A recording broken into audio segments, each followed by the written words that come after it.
Hi, everyone. Welcome to the show. I'm Dr. Nicole, and on today's episode, we're going to focus on the really difficult but important topic of suicide and children. This is an issue that most people are aware exists, but it tends to get avoided because it feels too big and too scary. There's a lot of stigma and misunderstanding around suicide and suicide attempts, so it generally doesn't get the attention it deserves.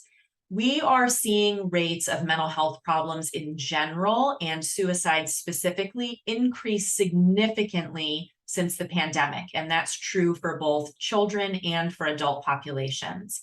In recent years, suicide has become a top 9 cause of death for people ages 10 to 65, and it is the second leading cause of death for people ages 10 to 14 and 25 to 34 in the United States. This issue needs to be on everyone's radar so we can support struggling children and young adults appropriately. While it can be an anxiety-provoking thing to think about, I also want to focus on the tremendous amount of hope we should have for kids who are struggling in this way. Parents and professionals can play a key role in providing proactive support as well as effectively supporting survivors. When I thought about who I'd want to have this discussion with on the show, there was no question that it needed to be my dear friend, Erin Matlock. She's going to share her personal experience around suicide, as well as insights from supporting so many individuals and families around this issue. I want to tell you a little bit about her. Erin's the founder of Brain Summit and a globally recognized coach and advisor in the health and wellness markets. She is the author of Worth It, a book of her viral poetry and essays, a life member of Mensa, and a conceptual artist whose paintings hang in private and public collections in the United States as well as internationally. Named one of the top 50 human behavior experts to follow, she's a popular international and TEDx speaker who boldly challenges the stigma of suicide through deeply personal accounts of survival and public recovery. Erin, thank you so much for being with us today. It's an honor to have you here. Thank you, Nicole. I'm so grateful that you're open to this conversation, that you serve this conversation daily in your professional, your personal life, and I'm grateful for your friendship. Oh, same. And you and I have been talking about having this conversation on the show for quite a while. And I think the timing of this is perfect because this is an issue that is coming on the public, the general public's radar in a much bigger way right now, post-pandemic.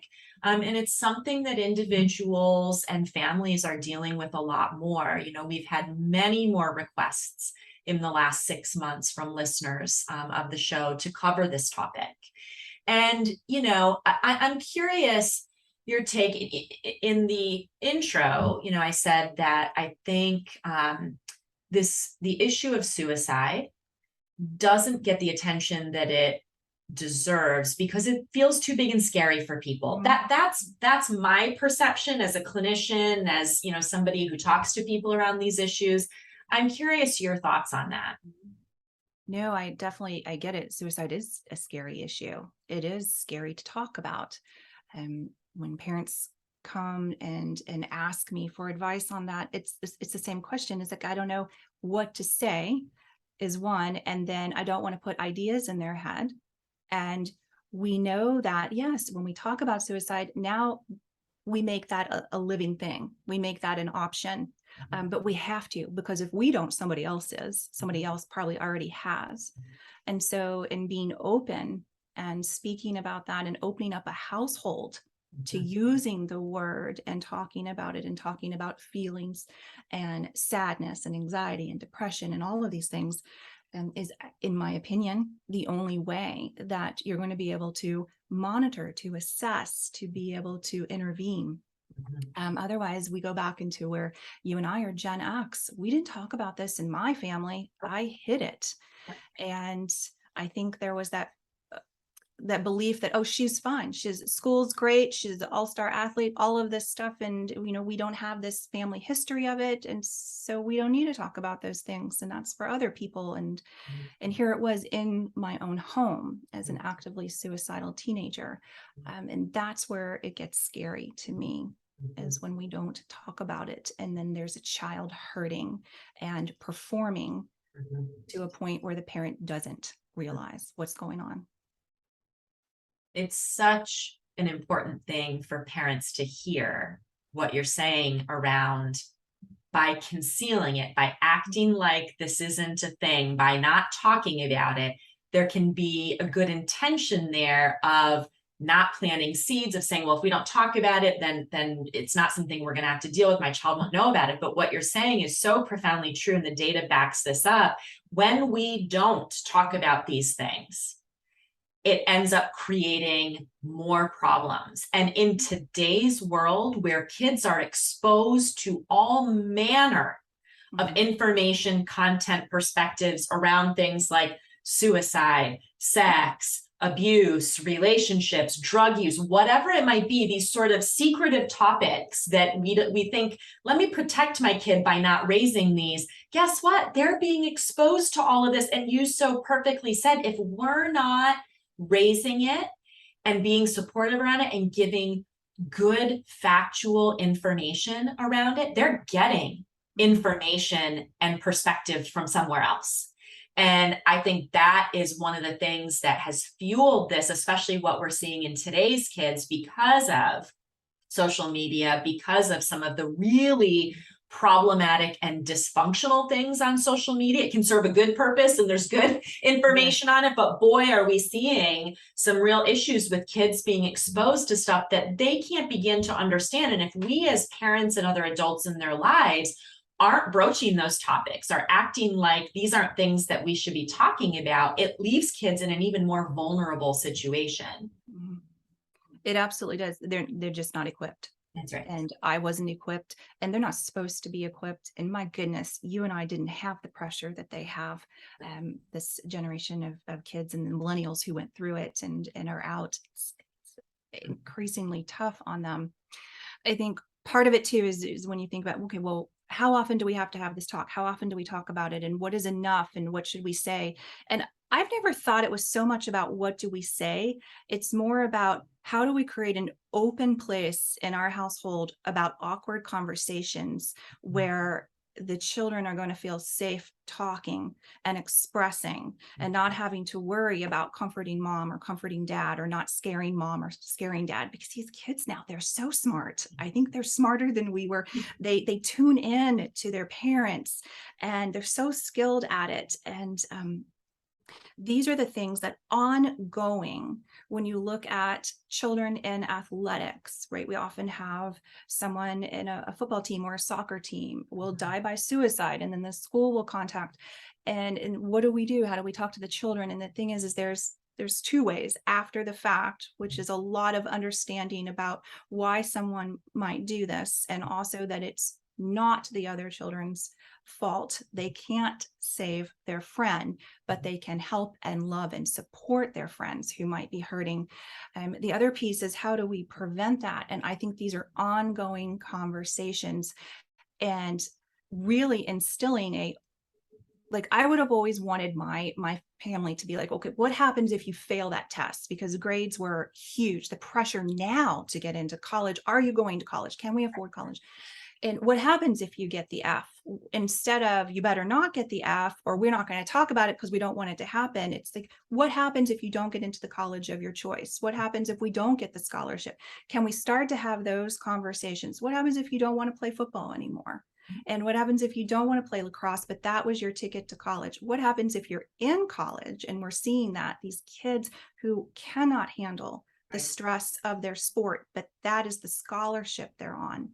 And so can we create a pathway where that child always can call back and say, I can't do it. I can't do it. I'm going to disappoint you, the coach. I don't know how I'm going to afford college, and what kind of conversations. And so I think it's those a little bit of anticipating the catastrophe that is a parent's job, which that's a huge job for a parent, right? All the parents are already stressed and tired. We're just coming out of a really difficult couple of years.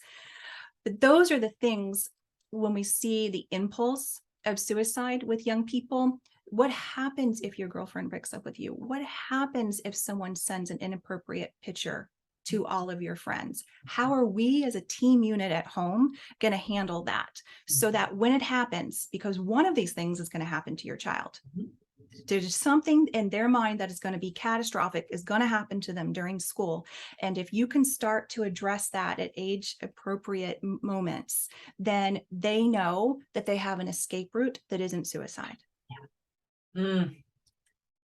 So powerful. And I think how you're framing this is so helpful for parents, because what you're saying is you don't have to worry about having the right way to talk about suicide or any other difficult topic with your kids. You just have to be open to having tough, uncomfortable conversations and to helping kids think through what their options are when inevitably tough things happen to them. And that I think is a relief, actually, because I think you're right that what stops people is, I don't know the right thing to say, or maybe even more so, I don't want to say the wrong thing. Right. And what you're saying, and I have found this to be true as well, we just need to be willing to open up the conversation. Hey, did you see that article, about what happened in the high school, in our community this week? Or hey, I wonder if you saw this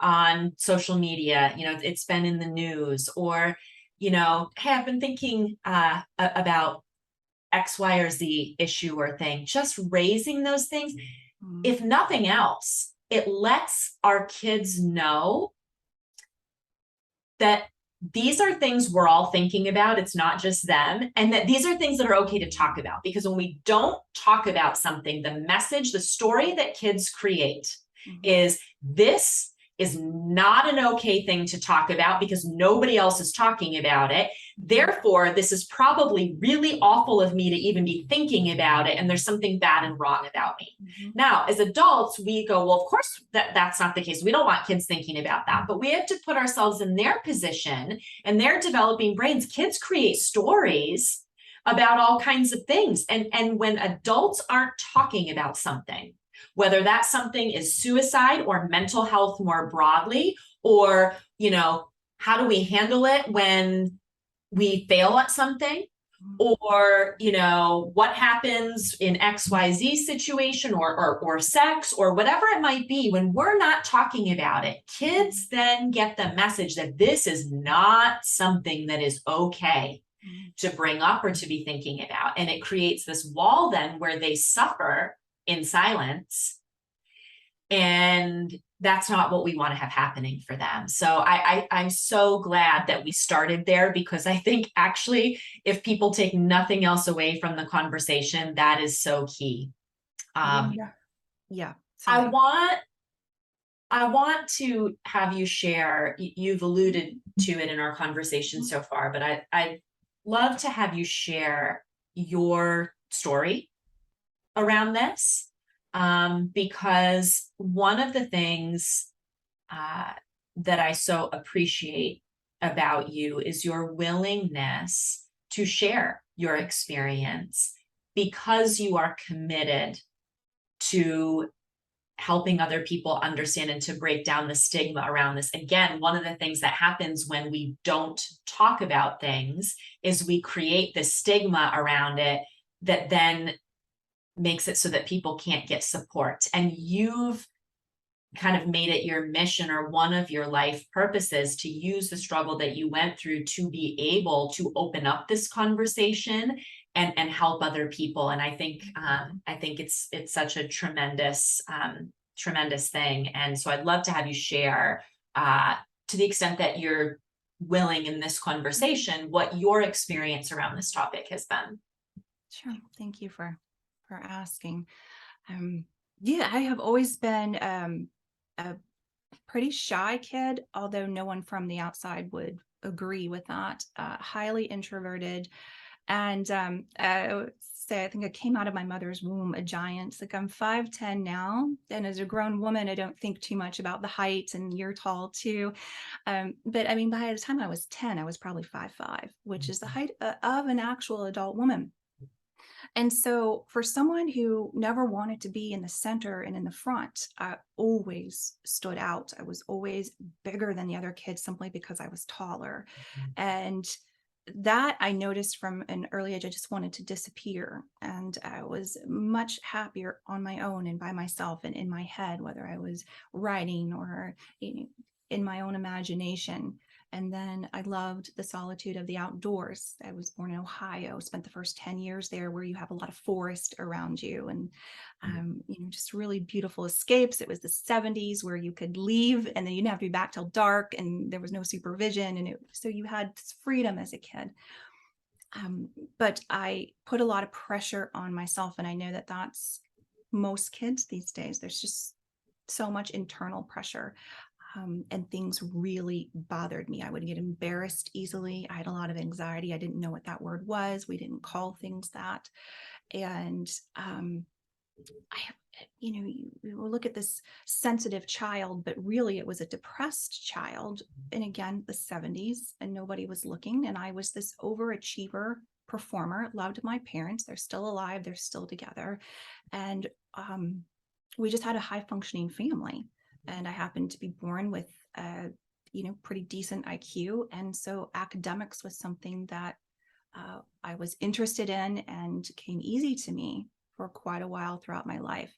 So I learned that I could really just perform in any aspect of the things I need, whether it was athletics or academics, um, and be able to normalize myself and perhaps just be approved of. And I felt like I spent my whole life seeking approval for this deep-seated self-hatred for feeling like I didn't look like any of the other girls. I didn't feel like I fit in. I got teased a lot for my height. And thankfully I went to a parochial school. I was in Catholic school, so it was small, it was tight. And um, and so I did well with I had lots of friends, and that was never a difficulty, but I just never felt it's that old phrase, and I've used it before. I felt alone in a crowded room always. And as a child, when you can't express that and you don't understand why, you start to just hate yourself. You have so much shame for yourself just for existing. And so I overcompensated with being very good at anything I went after. But that kind of child, and the child I was, you drive yourself to exhaustion. There's nothing that ever is perfect, so nothing is ever good enough. Both my parents were brilliant, and so living up to that standard was difficult too. And my mother was one of these types where everything flowed off of her. She was naturally skinny. I always had to battle weight. And then my brother was very outgoing and kind of a hyperactive, but just very busy and all over the place. I think I'm more like my father. So those things, now I think if a parent saw a child like that, because you can see that they're withdrawn, you can see that they're struggling, um, that I would already have been in therapy as a young child, and that would have helped me understand more about, what I look like and why I look different from every other kid, and why I was taller than the teacher, and what that meant for me and how I was going to process that, and this feeling of being embarrassed for just being alive. And that is a hard thing when you think about a child feeling like that, when it's such a free time in life to just explore and giggle and laugh and learn.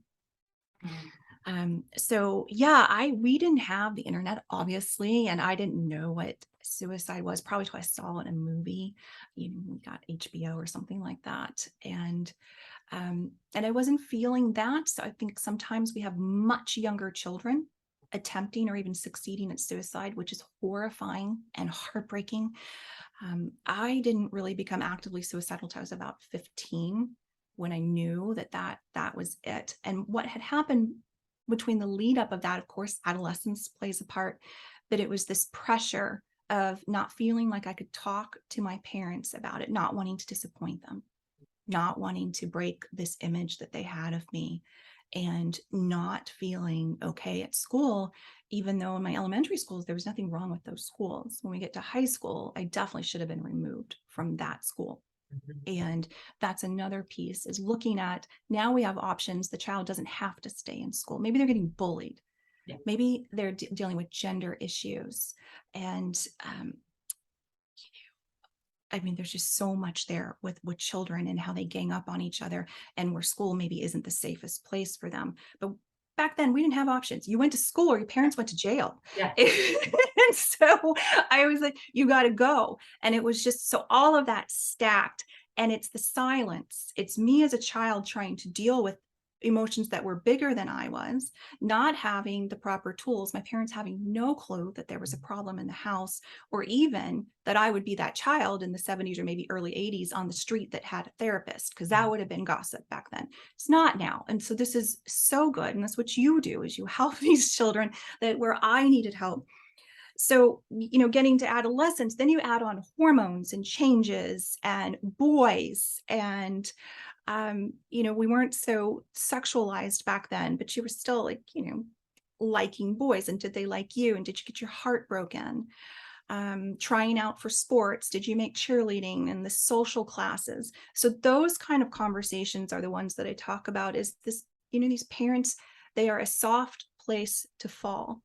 And that's one part, right? The other part is they are sturdy boundaries for safety.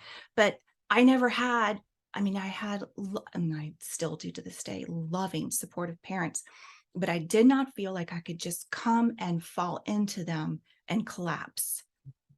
And that's what children need.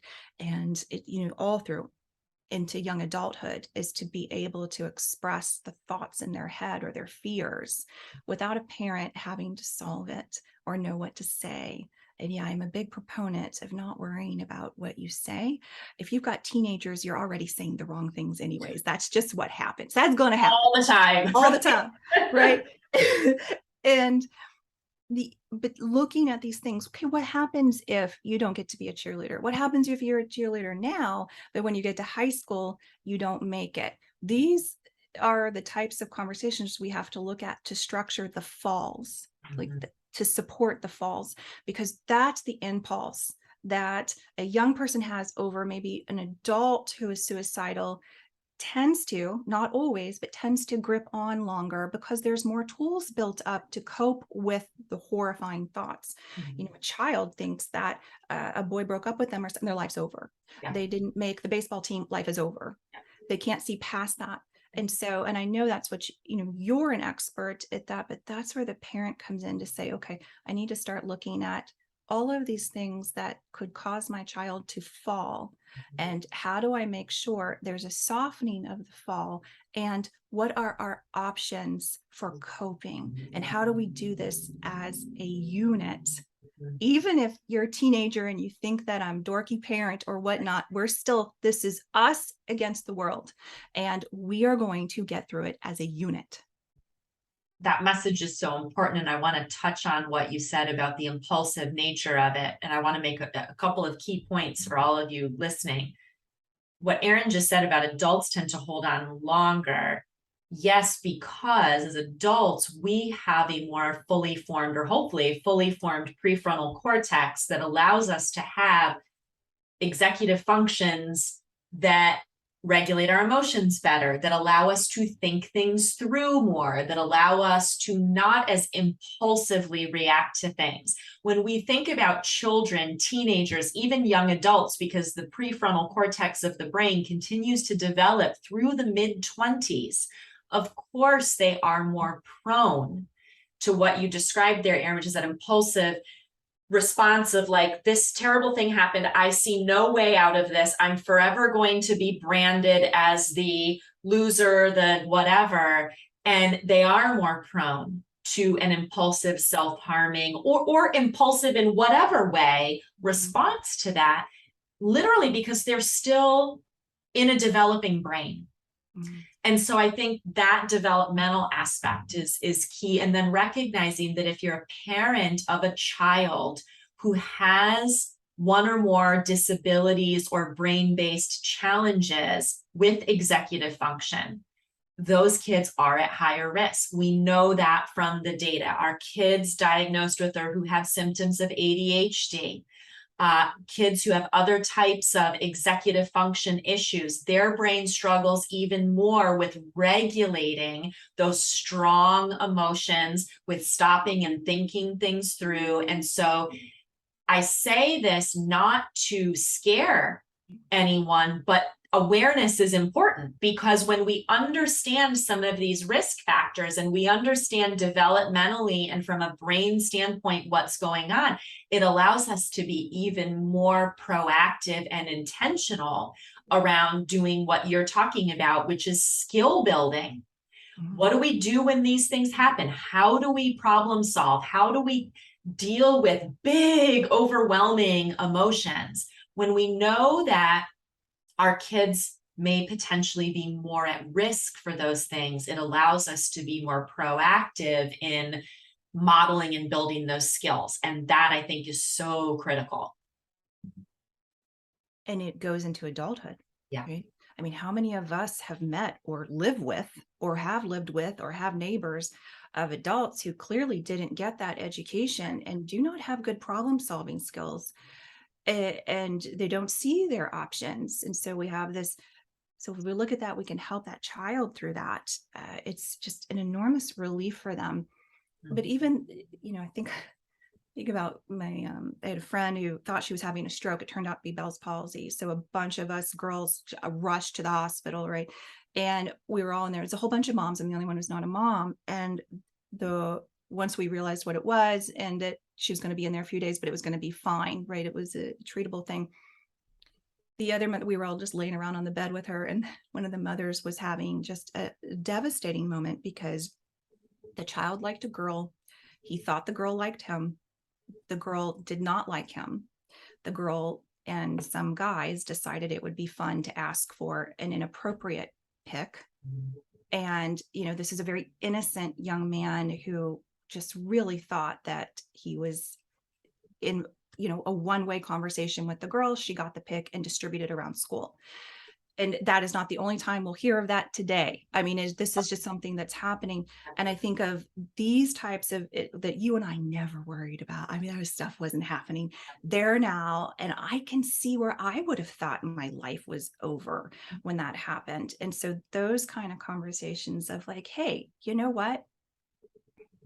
Let's not do that. But if you get into that situation and that happens and you come to us, like call us immediately. And if we need to change schools, we're going to change schools. And I would probably do it with a joke. I would say, and if we need to move cities, we're going to move cities.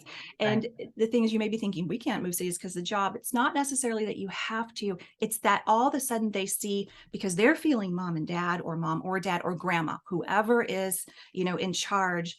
And they're saying, okay, I feel like the world has ended. I'm not going to get through that, but mom and dad are going to get me through it. Somebody here is going to protect me and we're going to figure it out.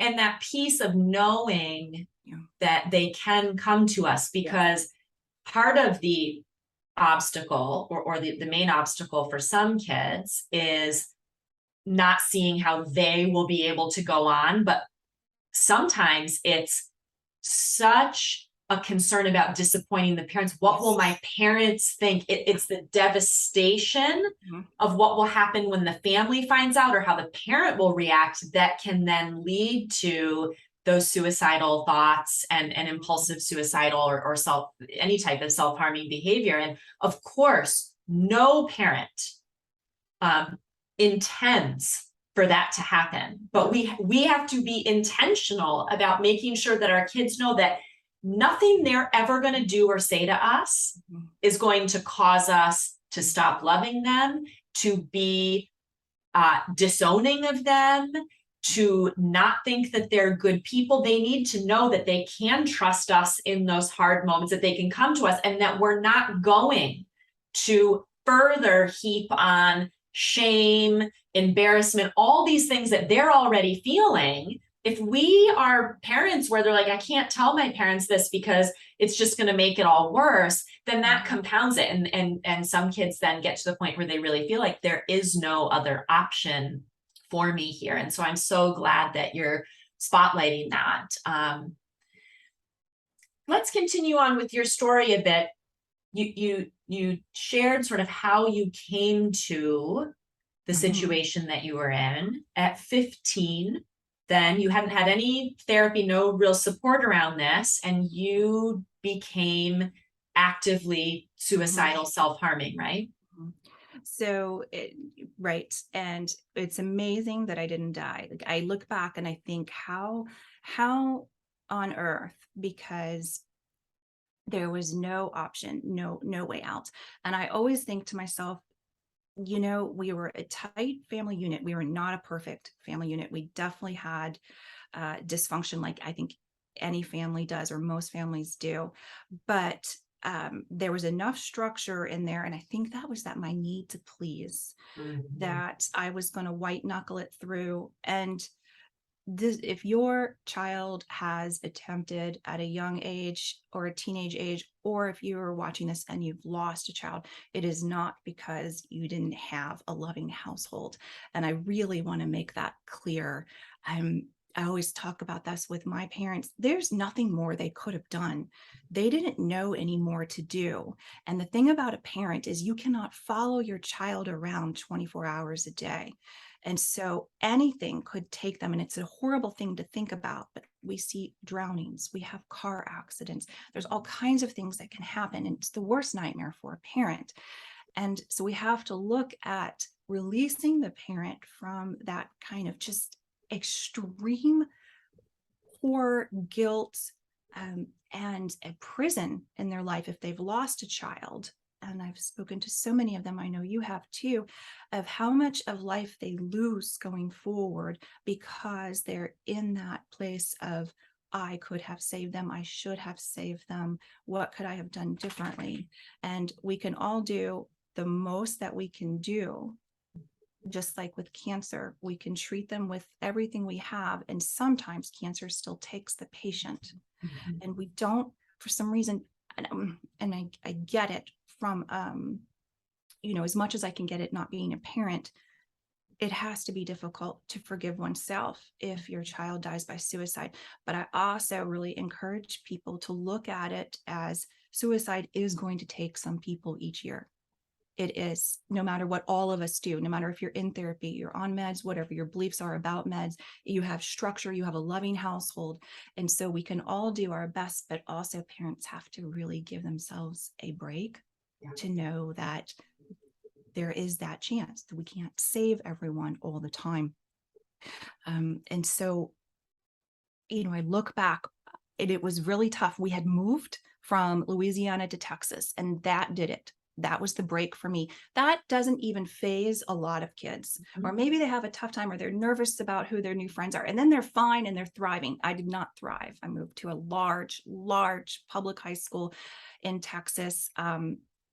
And I had come from very small Catholic schools, and I did not adjust. That was something my parents missed. And I think they would tell you if they could go back, they would have ripped me out of the school. And I do believe that would have changed the trajectory of my life. So I can tell you, as a family, we would have done that differently.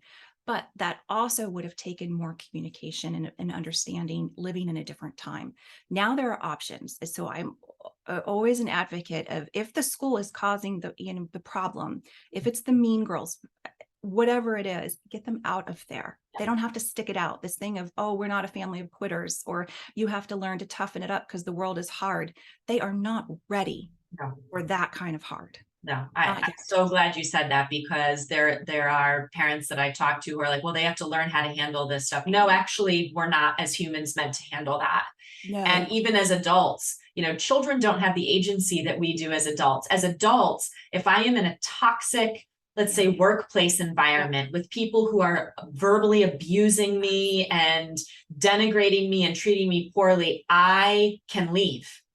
Children don't have that level of agency. They are where we put them in school, in sports, whatever. And so we need to advocate for them in that way and realize that this argument of, well, the world's tough and you need to learn to deal with it. No, that's not true. It's not true for us in adulthood, and it is profoundly not true for children, especially in the cases you're raising.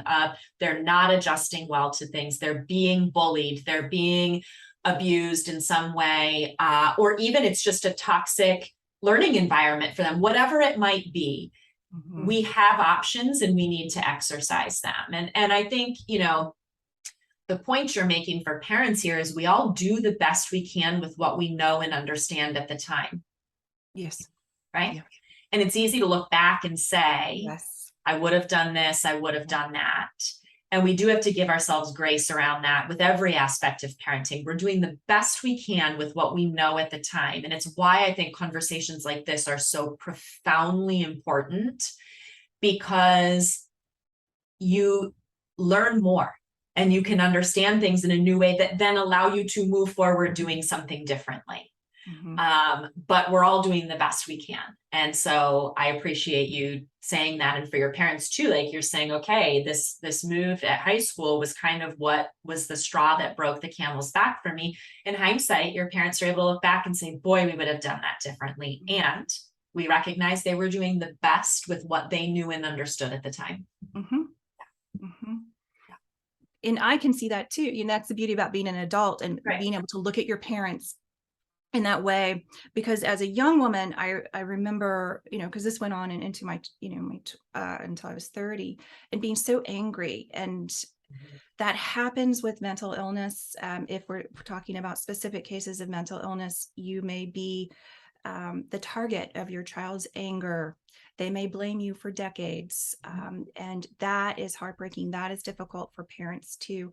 What helped me was therapy, was processing, making sure I had a neutral therapist who was able to gently guide me through this, right? This peeling back of the onion layers, but also holding a space that in order for me to heal and move through life as an adult, and we'll go back because I know I skipped, I couldn't continue to blame. That's right. One or other parent. Like this happened. And so the one thing that helped me, if anybody, especially if you have parents who are still blaming their parents or something, the thing that released my family was me choosing to look at, let's take one parent, like my father, through the lens of what was his upbringing like? And I happen to know what it was. And they're private people, so I leave their story private.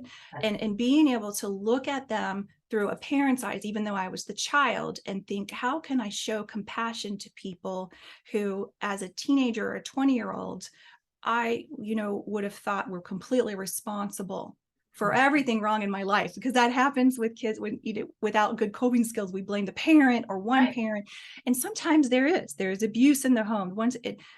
But until you let go of that and try to make peace, find forgiveness. And for me, it was understanding they did the best they could. They thought they were protecting me. They thought they were strengthening me. They taught me my whole life, we don't quit. You start soccer, you end soccer. And there's such a good intention in that, but we also have to look deeper at, is that coach an a-hole, yeah. right? And yeah. is he being abusive? Then right. you're quitting soccer. And that's called, taking care of your health and being safe, not necessarily quitting. And things like that. So as an adult, I will tell you, the most freeing thing to me was to look at my parents with such compassion. And that comes with the wisdom of being adults, saying, I'm not perfect. They're not perfect. I still make bad choices to this day. And I would hate to have someone holding me accountable for 20 years. And it has released me to understand that this is something my family journeyed through. We all were hurt by mental illness. We all suffered, even my brother. And we all came out the other side bruised, scarred, and we're all doing the best we can still. So going back to, being 15, I wrote a lot. So that helped me with expressing myself. So having something that the child feels passionate about that is theirs when they're home.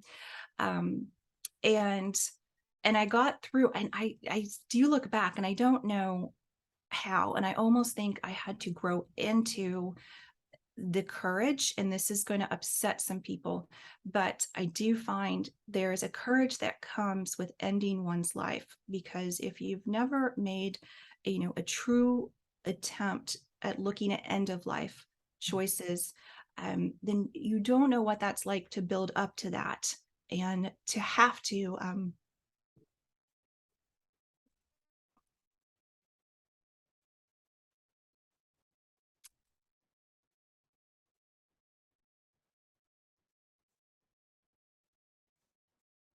to get to a point where you realize or you believe that is the only way you will find peace and relief. And that's a difficult conversation, because I understand those who fear that someone will die by suicide, a parent, a sister. If you hear that, that's my dog flapping her ears. That this phrasing that it's selfish. And it's a really hard thing, because I understand now, I'm way past this, although I still deal with suicidal thoughts. I do get that fear of, how could you leave me like this? How could you do this to our family, to our friend? These things. The issue is, unless you have been in that much pain for that long, and we're talking, it ended up being 15 years until my last suicide attempt, a coma. And there were doctors, there was medication, all that. And we'll get to that. The pain that people feel, and especially adults, and thank you for letting me jump around a bit. I'm sorry if that, build a timeline in here, but if you're here looking for answers, because I get that a lot of, you've lost a parent maybe to suicide, and I want you to know how sorry I am that you've lost your parent, and that they struggled for years. That's typically and almost always never an impulse. That is, they held on for you. They held on for everyone else for so long, and it is excruciating to hold on. Yeah. And a human can only hold on like that for so long. Yeah. And so I feel for wives, husbands, mothers, fathers, anyone who's left behind from someone who's died by suicide, because we don't talk about it, because we haven't had these type of conversations, there is a lack of understanding of how hard they battled to stay on this planet, and what a difficult decision it is to leave, and how sad it is, because we want to heal them. We want them to be okay. And we don't have perfect treatment yet. I'm so sorry if you can hear that. She is just, no problem. I think she's worried because I'm upset, but that's right. That's right. And so, going back to that piece of, being in high school, I think what it is I would, and I still do this to this day, this is one of my coping mechanisms, is I set this like a timeline goal. I knew high school was only 3 more years, and then 2 more years, and then 1 more year, and then I would go someplace else. And I thought, if I could just get there, maybe it will be okay. And that is a long time for a kid, because it's a long time to hurt as an adult, but as a kid, might as well be 3 decades. Right. And then I started making some friends the second year. That first year was just brutal, and that helped. And our friends with kids, that's so important, that friend circle, that peer circle, and making sure that that's intact. I would be very concerned about a child who does not have any friends, because that peer social support is one of those pieces that does help keep them alive. Even could do the opposite too. Yeah, right. Even just one key peer just one in their life that they feel understood by and connected to is so critically important. I'm curious too. I want to ask you what helped me in my and I'm going to skip again just to my early 20s, when I moved back home. I was not functioning, and I moved back home a few times, I think, and And I did not have friends then because I pushed them away because I was so embarrassed what happened to my life, and that everybody was out like getting married or, getting promoted at work. And I was all living at home with my mom and dad. That I was online was pretty big back then, not like it is now. I went into message forums back then. That was community. And I found community and strength in message forums of people who were battling a number of things emotionally. Now, I do know that sometimes those can go, down a dark path too. But I'm curious of your thoughts on these children who maybe cannot fit in, and maybe there isn't any money or there isn't a place or insurance doesn't cover to send them to a school that's away, like a boarding school, like a really therapeutic, we're not talking about. And what do you think about these online communities where children can find peers and friends and an identity that is away maybe from the physical self? I think it can be really positive and impactful for many kids who are feeling isolated, who are in communities or schools or whatever the situation may be, or maybe have a brain where in-person social kinds of situations are really challenging for them. I think it can be really important. It's one of, I think, the real benefits of online communities, support groups, forums. So I think it can be really important. I think it needs to be coupled with in-person supports via family, via, therapy opportunities, whatever, that also are containers for that, because there can be a double-edged sword with some of those online pieces, and it can become an avoidance, and it can become a path then of taking kids out of their real lives, or making it more difficult for them to function away from the computer, away from the online pieces. So I think there needs to be a balance there. I think parents need to be aware of what kids are accessing, what kinds of support groups they're getting involved in.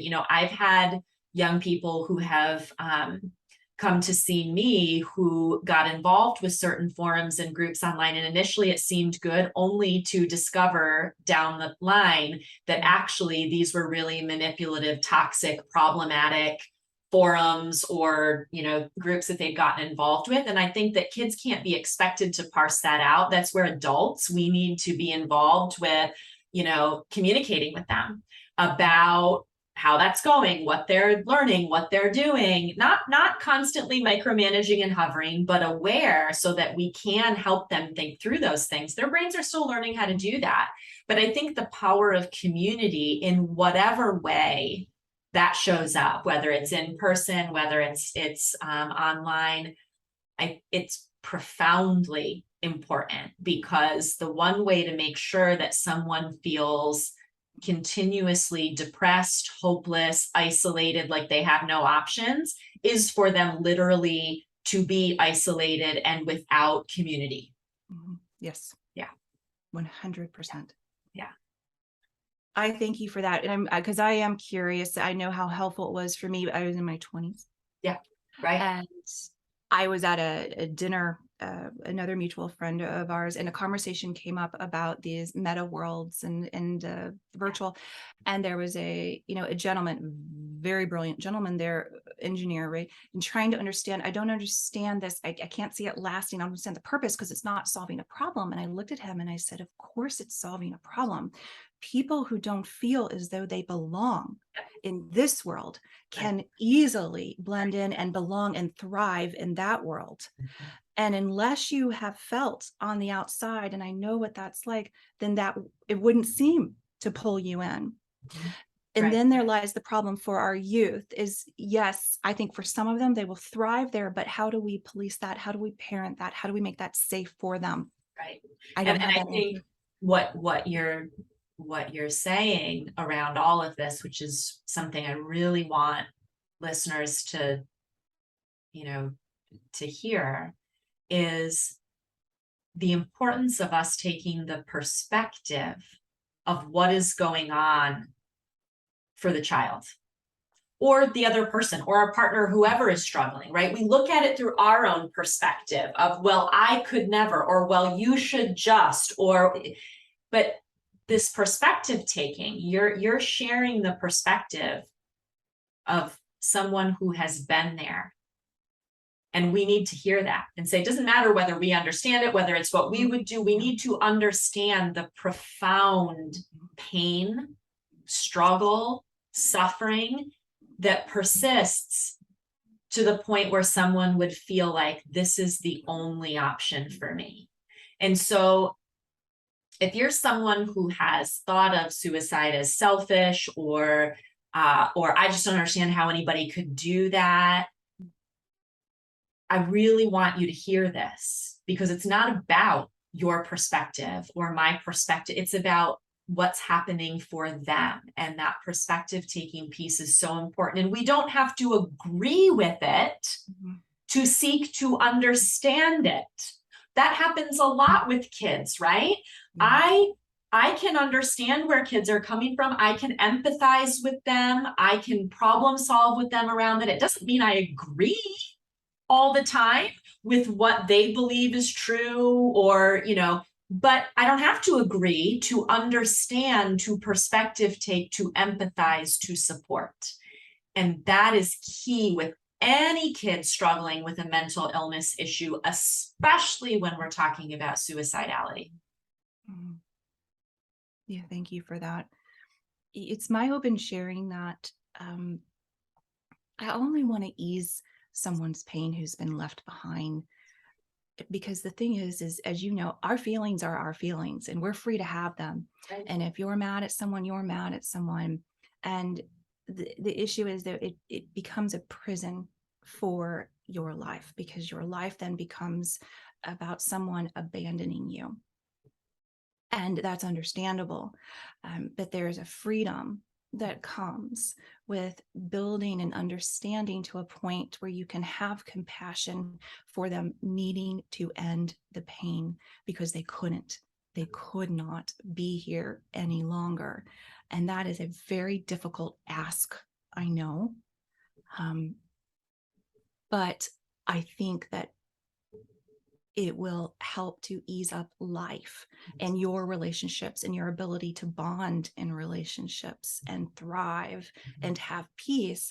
And depending on your beliefs, because we all have different beliefs, I know this is our life. I believe we're going somewhere. I can't tell you what that is. I have no data for you. It's just my personal belief. But, when I work with parents, it was like, that it's, again, just my belief. So I get it if it's not yours, but I believe they're trying to reach you and they're trying to love you and they're trying to connect you, because I believe a love isn't eternal. And if we're in a place where we're seeing the abandonment and we're seeing the hurt and the pain, I don't believe that heart can be open to receive the love that they are sending you. And I don't say that as a fairy tale to make you feel better. It's just a belief I have, but I have witnessed it in people who have lost those close, whether suicide or not. And that heart has to come back open, which is a scary thing to do, because if you open that heart back up, it could get hurt again. And none of us want to get hurt again, especially after a loss to suicide. On those communities, that's a really an interesting piece, and I'll be watching that because I agree with you. I think there's so much pain in the world right now and disconnect, and people do need to feel like they belong. And I am concerned about how isolated even people who haven't identified as having any kind of mental health issues, or really mental illness, which is separate than just affecting the mental health, now all of a sudden feel like I don't fit in this world anymore. Yeah. And that's a dangerous thing to be hearing. Right. And there's a lot more of that post-pandemic. There's a lot more people feeling like I don't know where I fit anymore. And human connection is a fundamental need. It's not a nice to have, it's a need to have. It is right up there with food and water and shelter. And so what you're sharing is really important for adults listening to hear, that one of the most profoundly important things, both proactively as well as reactively, if a child has made attempts or is in the midst of struggling with that, we need to seek to connect to them.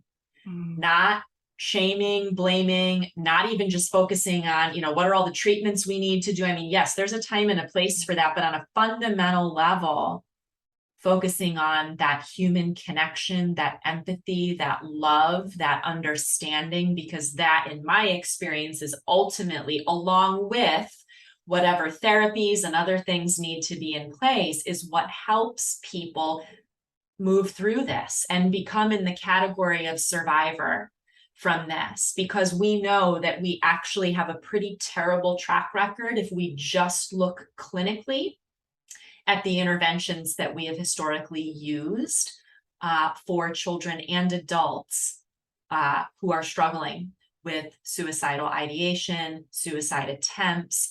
Our standard methods and treatments for that have shown to be pretty poor. And again, I don't say that to say that it's hopeless. No, I'm saying that to emphasize that if we're just focusing on what's the medication or the combination of medications or what's the rehab facility or what are the types of talk therapy or whatever, we're missing what I think is a profoundly important foundation there, which is making sure that people feel heard, connected, and that we are embodying that for them and really striving to have that as a foundation. And yes, sometimes that's present. And of course, we need lots of other things. I would argue that we miss the boat nutritionally with these people. We've got data around that. Yes. Many young people and adults who struggle with suicidality. We can see in the research data now, have nutrient deficiencies, have issues that infectious issues, have things that we need to be assessing and treating from a physiological standpoint.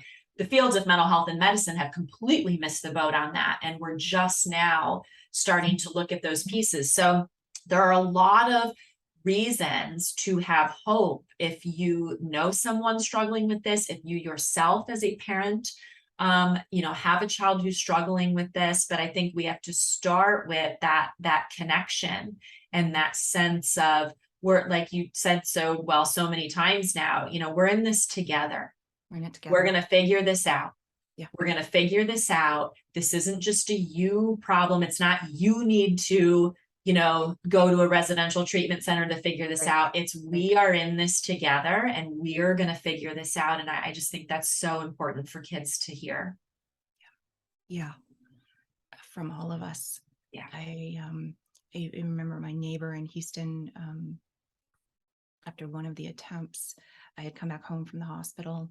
And of course, she didn't know what to say. But she invited me over to give my mom respite, because they were surveilling me 24/7 to knit. I didn't know how to knit.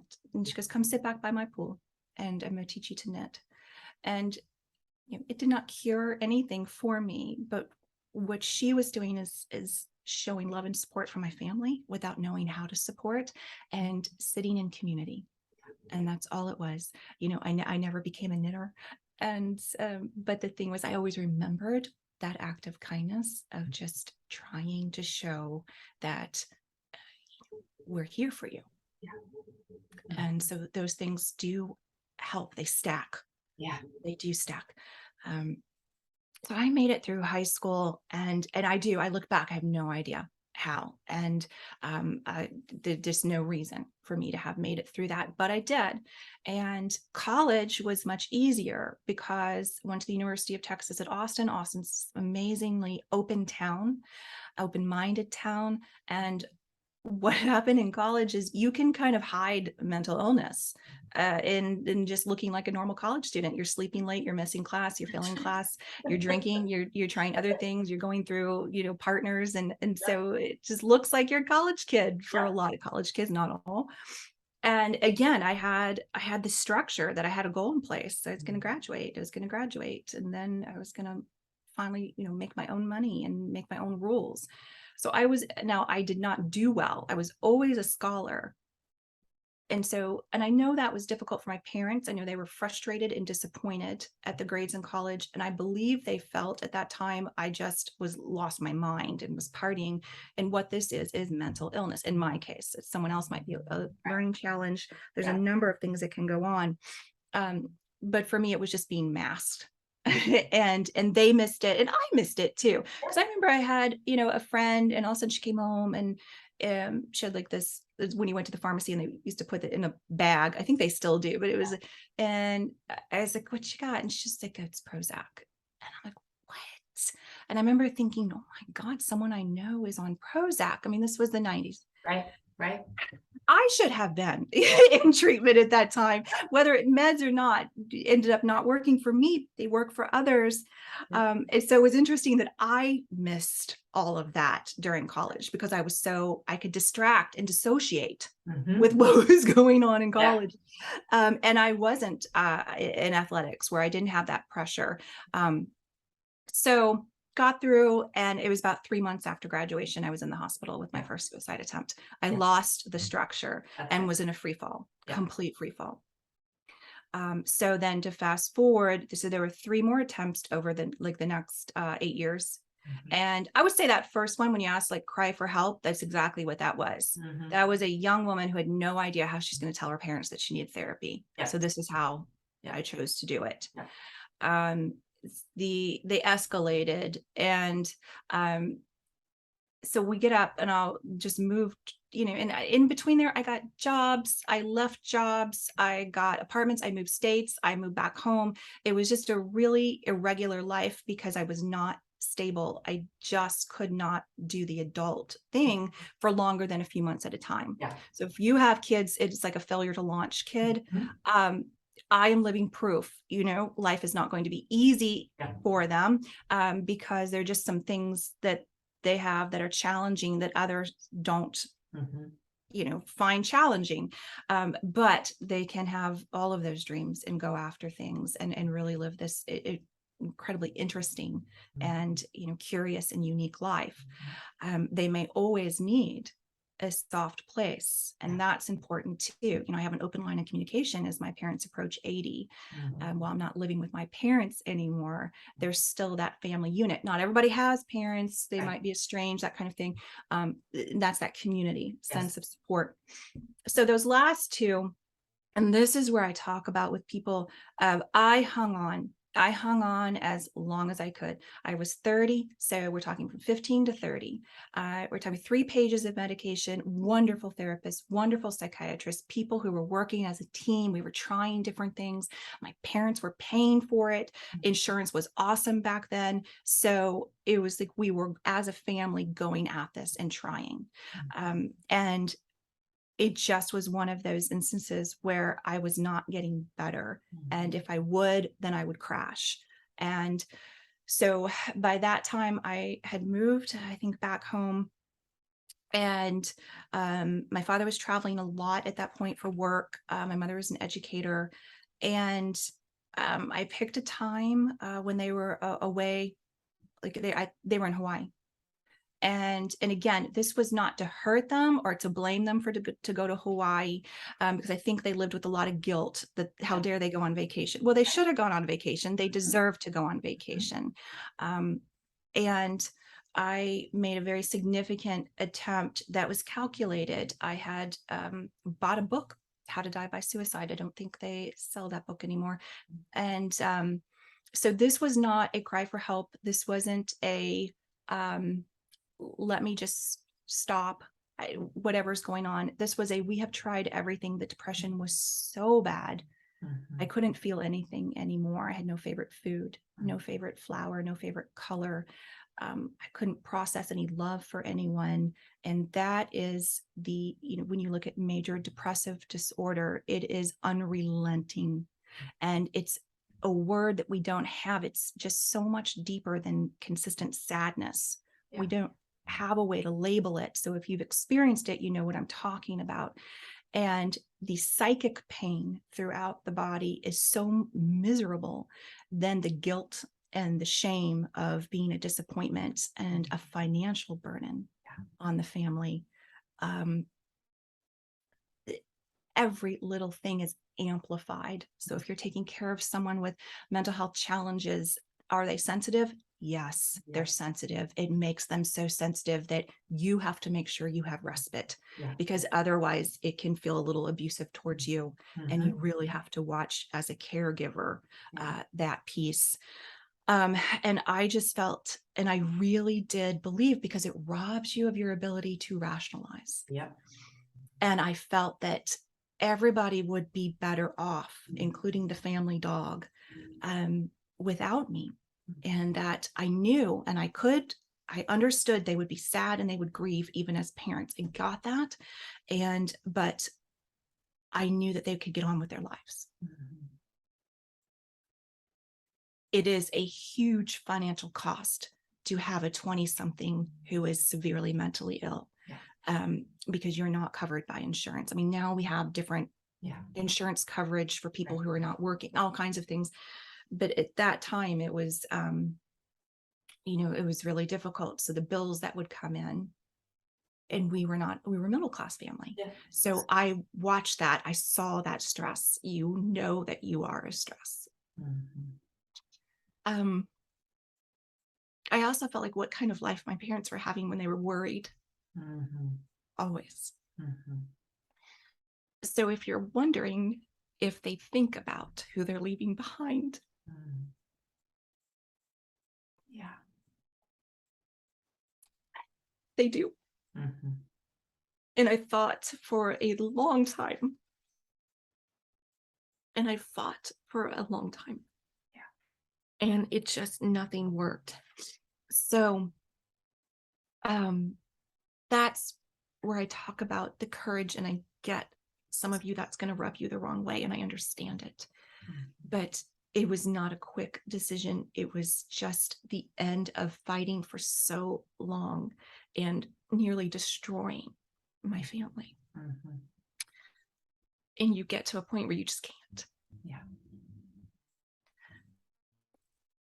I woke up from that and was livid. And this is also hard for people to hear, because there are people who are dying from cancer who would love to live. Right. And Right. believe me, that Yeah. weighed heavily on me. Why Yeah. couldn't I be that person, and they could then live? And it's not what we're given in life. Um, and I hear stories of people who, there's a wonderful man, and I forgot his name, and he speaks in lectures of jumping off the Golden Gate Bridge and surviving, and that you just don't survive that. Mhm. And he's an advocate for, for suicide prevention. And he talks about the minute he jumped, he knew he had made a mistake. I did not make a mistake. I was so upset and devastated that I was still living, because it took so much to work up to that point. Mhm. So yeah, I was taken to the hospital, and I was then put in a psychiatric, and all these things that happen by law, and came home, and I knew that I was trying again. Like, I knew I was out. There was no, okay, thank goodness I was saved, we're going to do it. Right. And it's only because we had spent from 15 to 30 trying. And so you look at that, and that's why I have so much compassion for people who try to stay alive for so long. They're so tired, and it's really dangerous. Mhm. Um, and so 3 months later, um, this one, I ended up in a coma. Mhm. So I think because of my youth, I don't think I would survive that now. This body can't handle that. So I remember waking up in ICU, livid, still just devastated. And I was on life support. And when you are unconscious and they have you intubated and you come in from a suicide, they strap you down. Mhm. And they do that because there's a reflex. First of all, they don't know if Right. you're going to try to kill yourself in the hospital, so legally they have to. And it's very disorienting, because you don't know. There's a lot of dopamine pumped in you for the coma. The coma is induced or continued to allow the body to try to heal while everything else shuts down, to hopefully let you live through the attempt. And So all I could do for a long time is sit there with my legs and my arms, bracketed in on a tube and stare at the wall. And, growing up, I grew up in Catholic school, grew up in a Christian household, dad's Lutheran, mom's Catholic. And so I had a belief in a God at that time. And I remember thinking, okay, God, you win. You're not going to take me. And I was mad. And I was that was difficult because that challenged when you have a lifelong childhood belief in a God, an all loving God and an all knowing God who is meant to protect you and to take you home and doesn't. And still very young then. I mean, I have a different perspective on everything now as I'm approaching 50. So I will tell you that was tough, but I also made a decision that saved my life in that bed.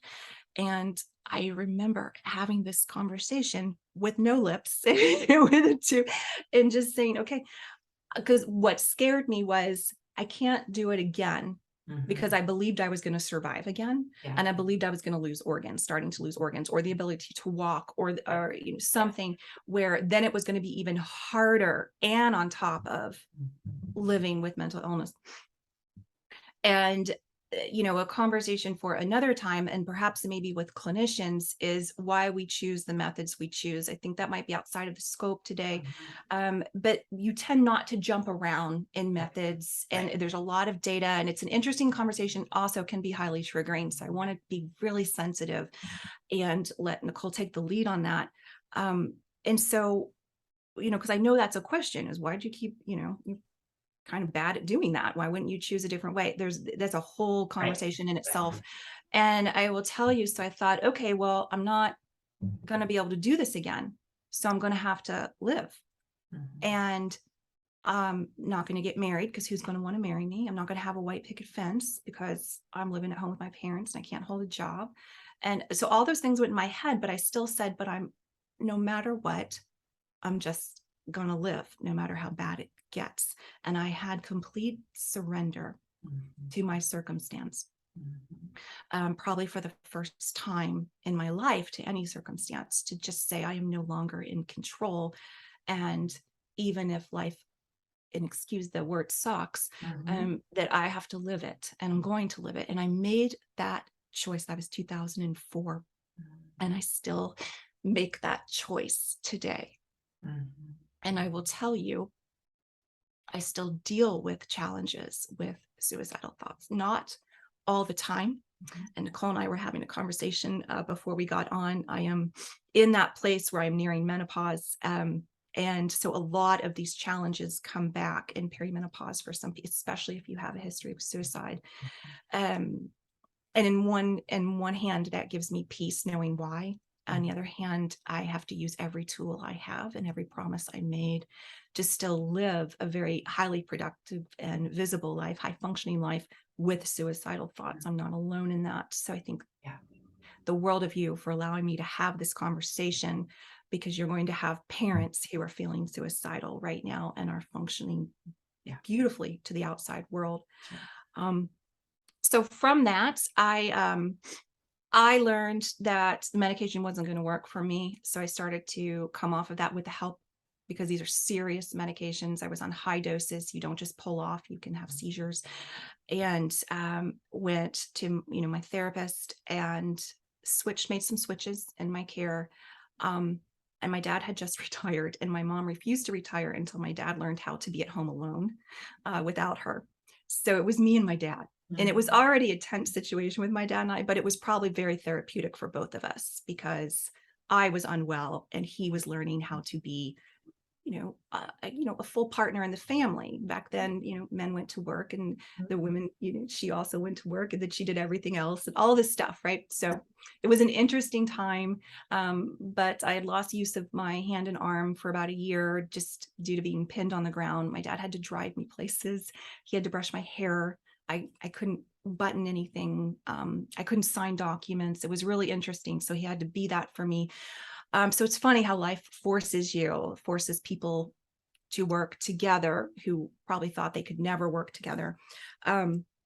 But and I will pick this up because this is the question people always have, especially if you have those who've made attempts or who are struggling, who are feeling suicidal right now.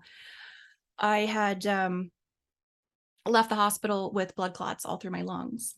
So there's, and this happens with overdoses and with suicide, and about 30% of us walk out of the hospital. 70% of us die from the blood clots.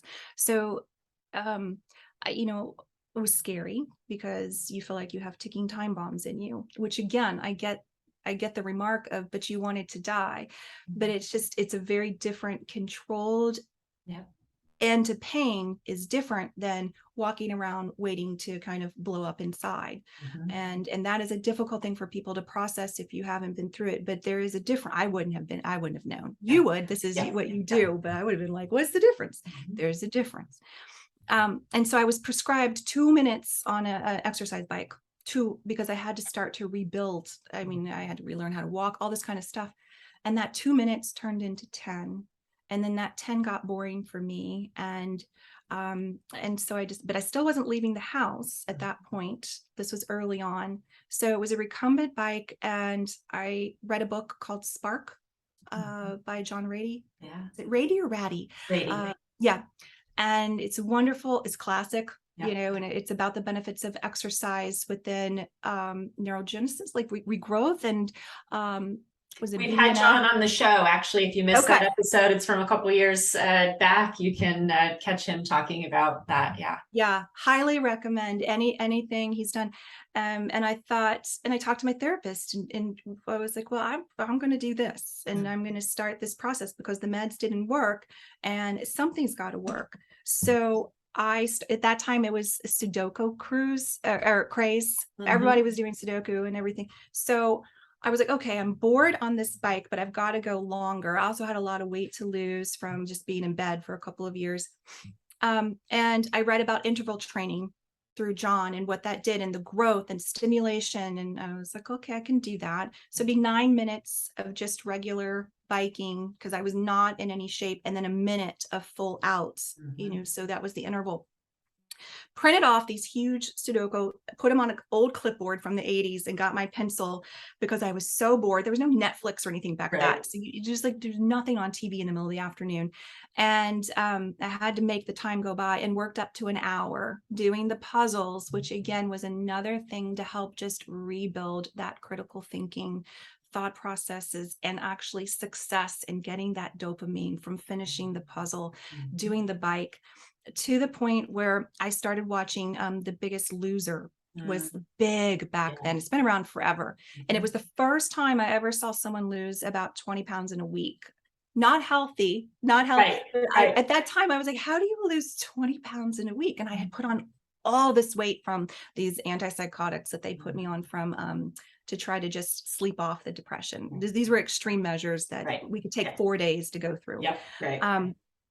And I wanted it gone because I just was embarrassed to walk outside, and I started to want to go outside. So I saw that, and it just captured my attention. And I thought, well, I'm just going to up my exercise. I upped it to 2 hours to 3 hours to 4 hours a day. Now, this was not something that became an addiction for me. It was I got a planner. I started tracking my calories. I learned about nutrition. I learned what I was putting in my body. I learned about B vitamins and supplements. And I didn't have any money at the time. So I wasn't spending, this wasn't like biohacking where all of a sudden you're up thousands of dollars. This was just drugstore, clipboard, an old recumbent bike, no Peloton. And I went to, an hour on the bike. And then I started doing with weights from my dad. He had little, and I had these routines. And then I moved to outside and started walking down to Lake Houston and back through the forest. Had no idea what forest bathing was, but that's what I was doing. And we have known since then, probably a decade ago when that big craze came out, about the benefits for mental health of forest bathing, just walking in the forest. And so these things were naturally calling us. And I do believe we have that innate knowledge that your answers will show up when you're open to receiving them. And I'll tell you, I'm not always open to receiving them because I still beat my head on the wall sometimes. But right then I was like a fresh slate, completely surrendered and open. And so the walking became interval run walk. And then it became running. And then my therapist has been trying to get me to do hypnosis forever. And I just was like, this is such a farce. This is all I knew about was stage hypnosis. And I remember thinking, this is a joke. I'm not one of those people. And she's like, okay, you can do anything. And one day she's like, do you want to try the hypnosis? And I said, sure. Because I came in at a 10 of anxiety. And she did the hypnosis with me and I left at a 7. And while that doesn't sound profound for me, non-drug to move, because nothing used to move the anxiety, to move from a 10 to a 7 was simply like 30 minutes of her talking to me like that in hypnosis, a script. I remember driving home thinking, oh my gosh, there's something to this. So she encouraged me to find not hypnosis scripts, but like meditative scripts, things like that to begin meditation. I had a Walkman because that's how long ago this was, yellow Sony Walkman.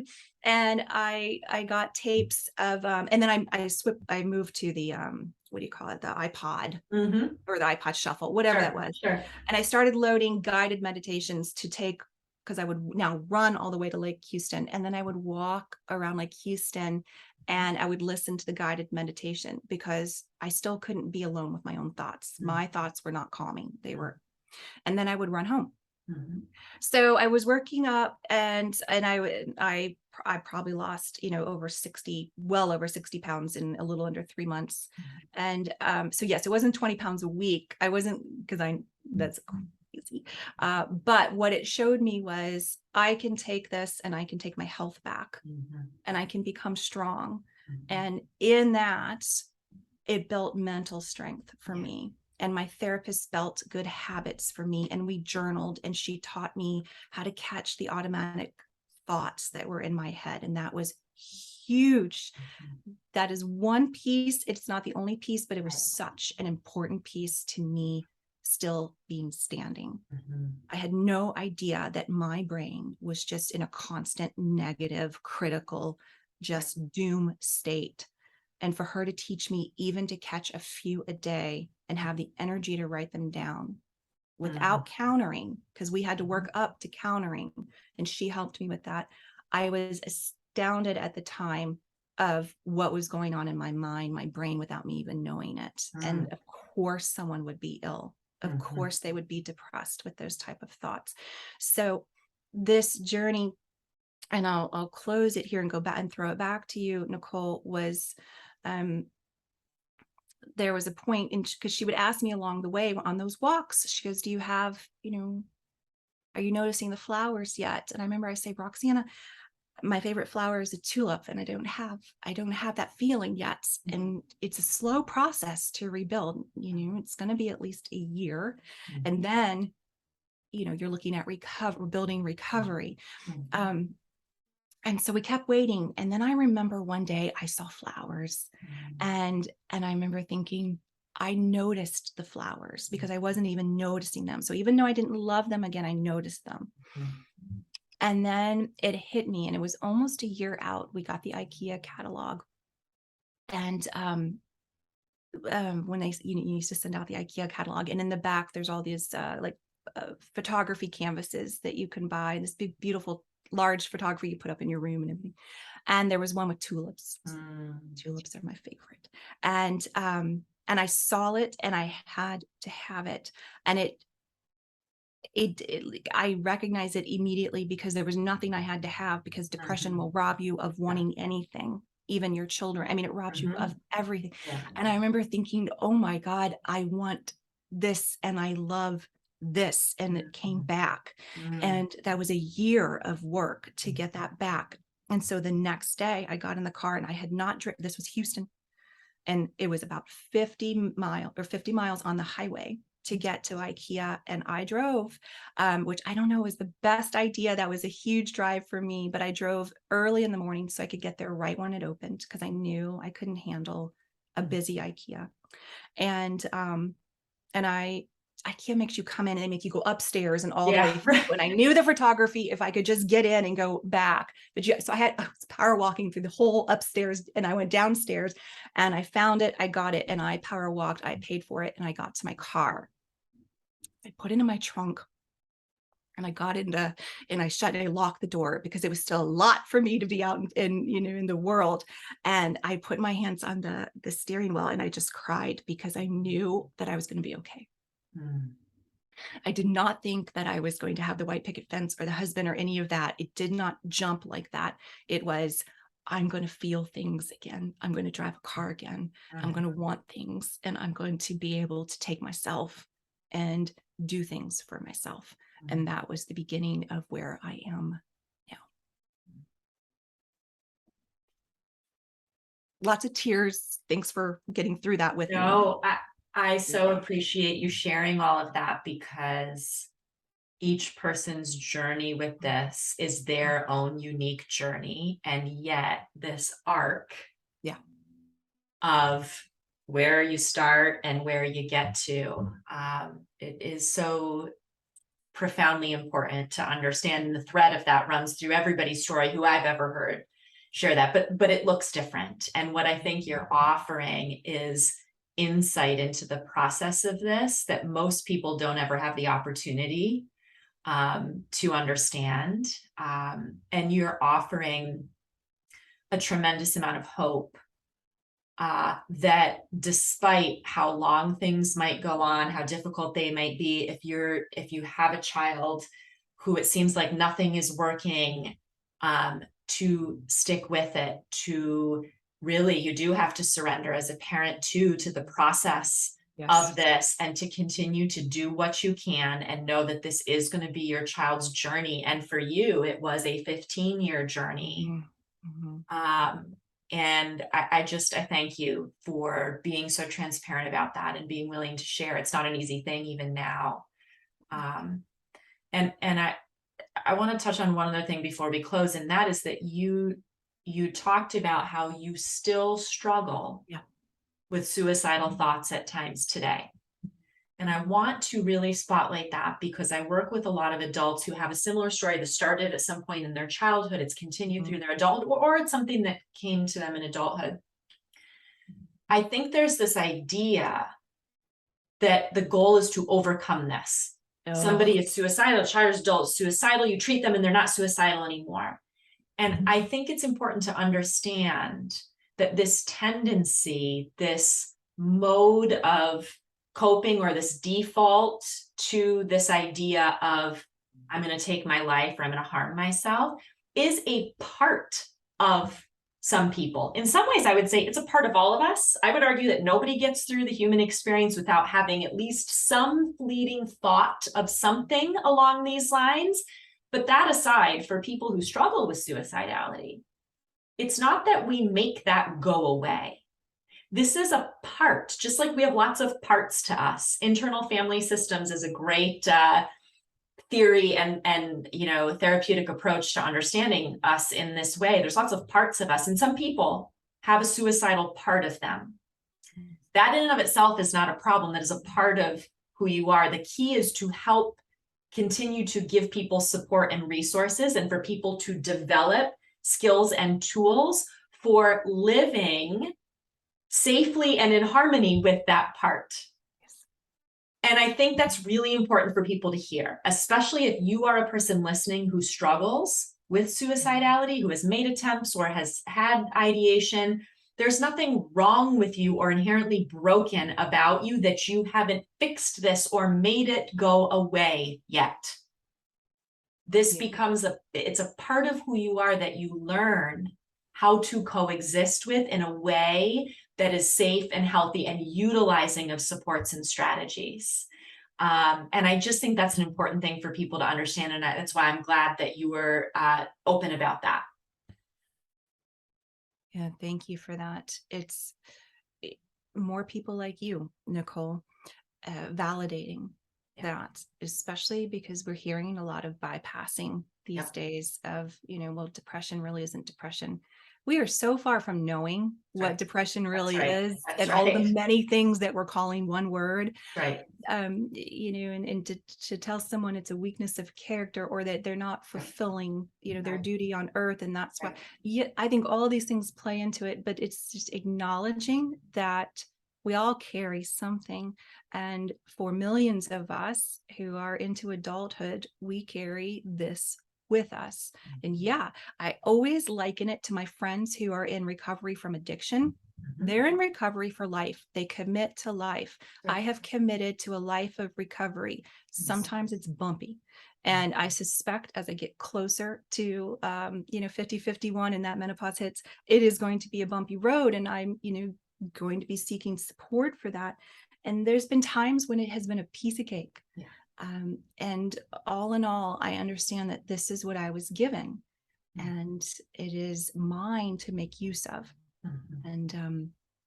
And that's the best that we can do.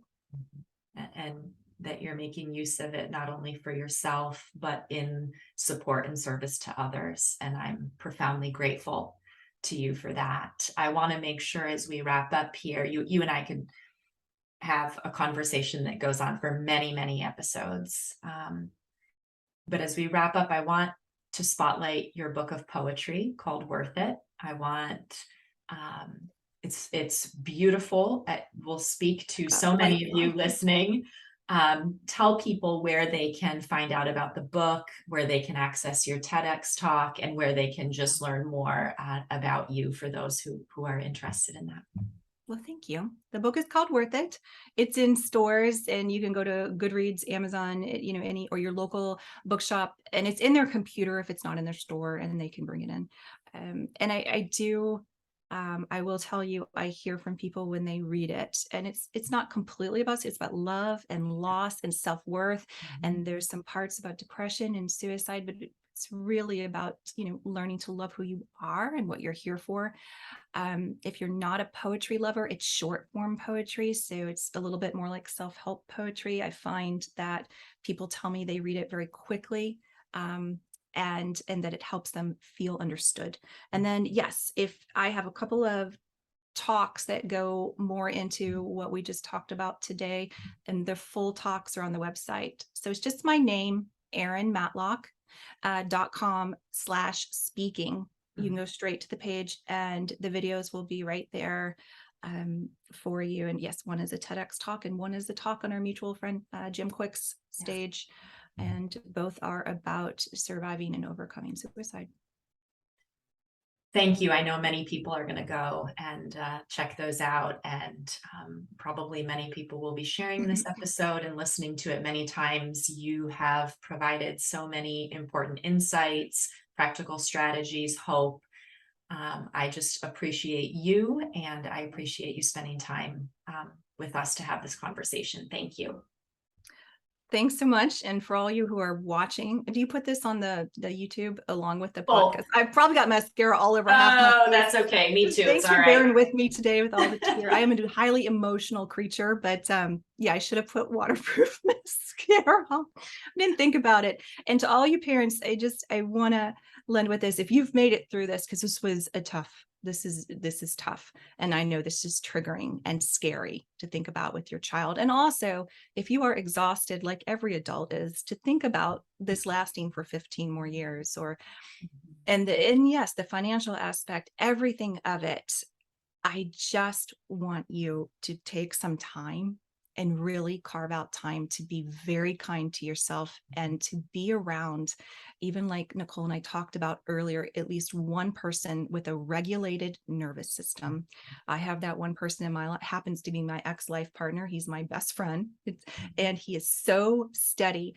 And the thing is you have that steady friend who, because you cannot be there right now for other people. You need to be there for your child, for yourself, for your marriage, for your work. But to make sure that you are able to remove yourself from the situation and care for yourself, and be very loving to yourself during this, because it is a life journey. Thank you. Thank you for that. And thank you to all of you, as always, for being here and for listening. We'll catch you back here next time.